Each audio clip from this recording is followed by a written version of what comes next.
Children of God, one of the places mentioned in the Gospels was called Bethesda. In the Jewish language, Bethesda meant house of mercy or house of grace. It was located near the Sheep Gate in Jerusalem. The place had 5 porticos where many sick people lay. The blind, the lame, and the paralyzed gathered there every day. They believed that when the water stirred, the first one to enter would be healed. So they waited and watched. Some waited for days, others for years. It was a place filled with hope, but also with disappointment.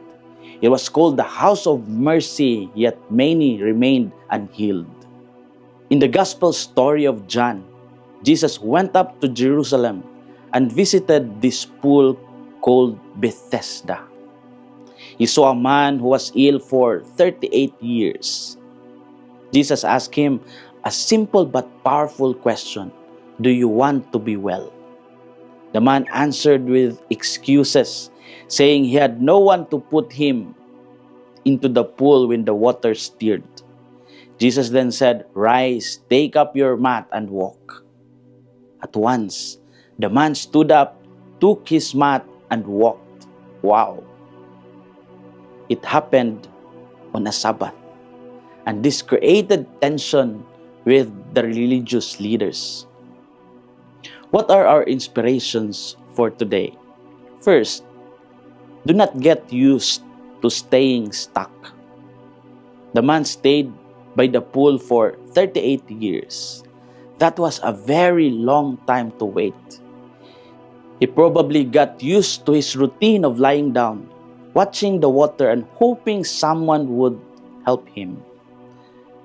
Sometimes, we also get used to our weaknesses. We say, "This is just who I am." We blame other people or our situation. We wait for something to change without taking a step forward.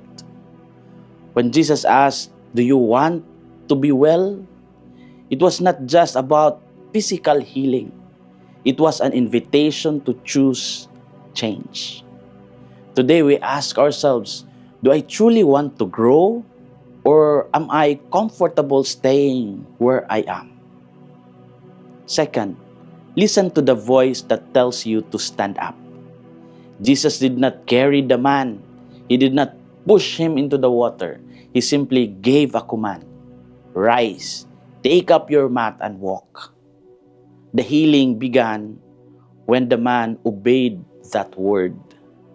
The mat symbolized his old life of sickness and limitation. When he carried it, it showed that his past no longer controlled him.